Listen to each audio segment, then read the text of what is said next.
क्रांतिसिंह नाना पाटलांचा विजय असो, क्रांतिसिंह नाना पाटलांचा विजय असो, छत्रपती शिवाजी महाराज की जय।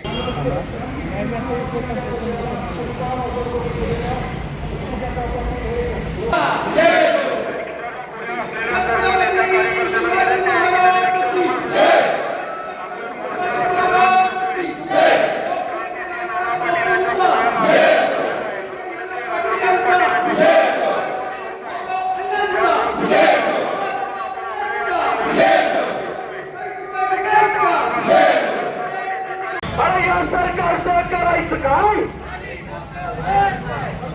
शक्तीपीठ महामार्ग रद्द, शक्तीपीठ महामार्ग रद्द,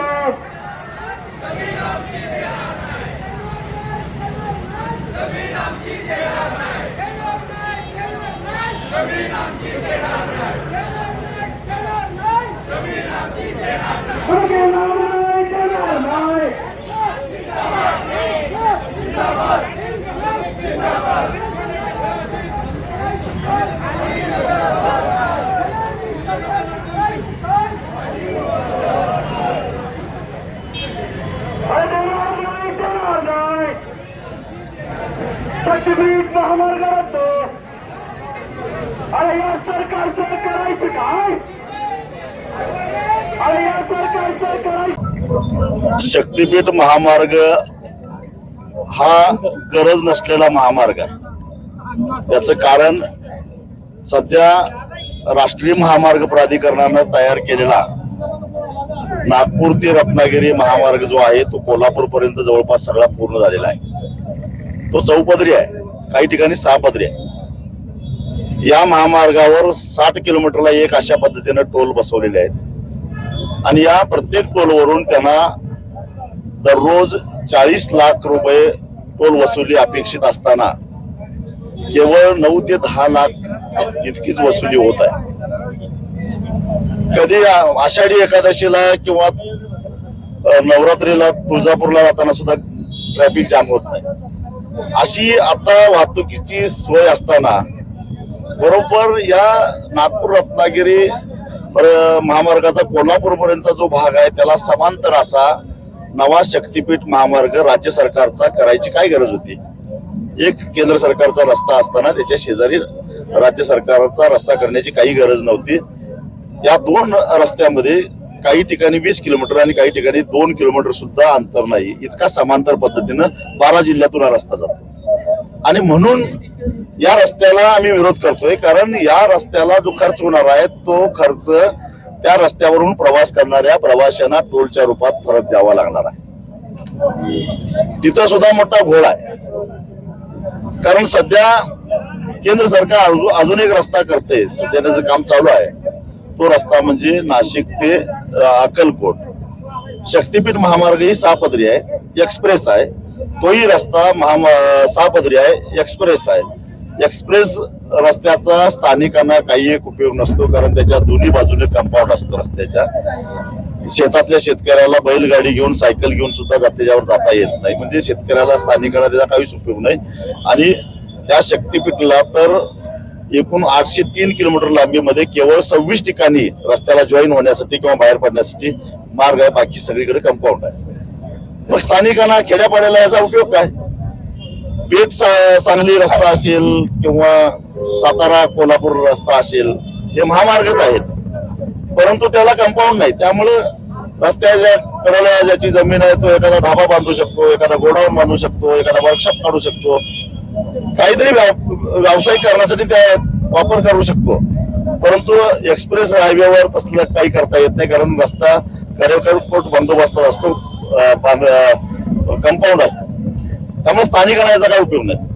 20-20 फूट 50-50 फूट काही ठिकाणी नदी काठाला उंच भरावा टाकला जाणारा डोंगराचा काय होईल। सगळ्यात महत्वाची गोष्ट म्हणजे महापुरामध्ये रस्ते हे कारणीभूत ठरतायत, हे आता प्रकर्षाने पुढे आलेला आहे।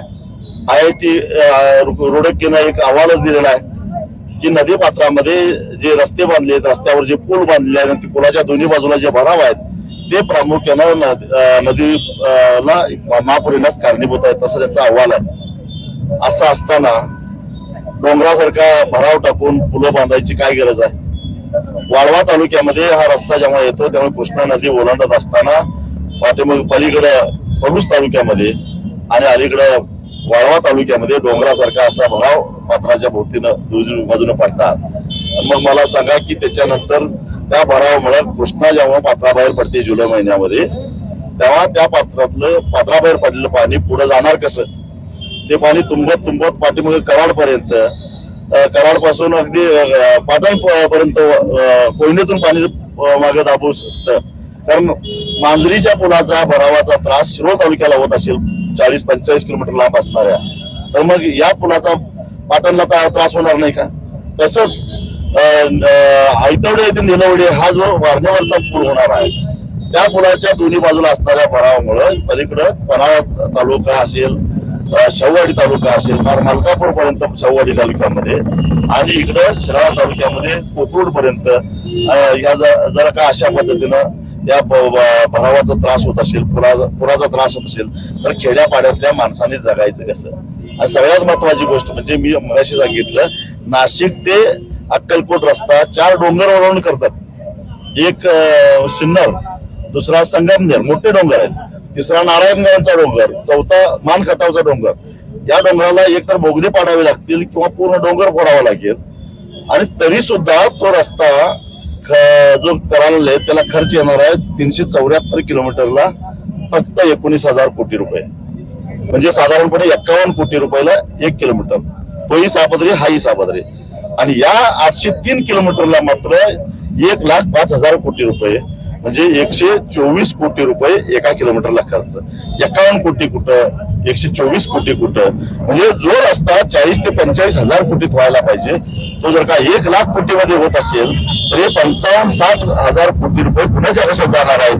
आणि हे सारे पैसे सर्वसामान्य जनतेला टोलच्या रूपानं भरावे लागणार आहेत कर्जाला, आणि म्हणून आमचा त्याला विरोध आहे.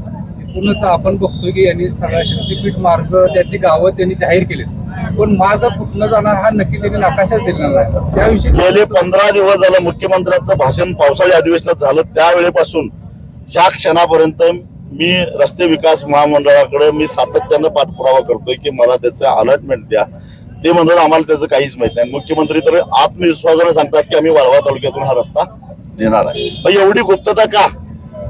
संयुक्त मोजणीला ज्यावेळी ते लोक येतील त्यावेळी आम्ही त्यांना येऊन देणार नाही. कुठल्या तरी खासगी कंपनीकडे त्याचा सर्वे करायला दिलाय असं आम्ही ऐकलेलं आहे. परंतु या खासगी कंपन्या त्यांच्या स्वार्थासाठी, त्यांच्या फीसाठी काही करतील, आम्ही ते मान्य करणार नाही. आणि वाळवा तालुक्यातून, शिराळा तालुक्यातून हा महामार्ग आम्ही होऊन देणार नाही.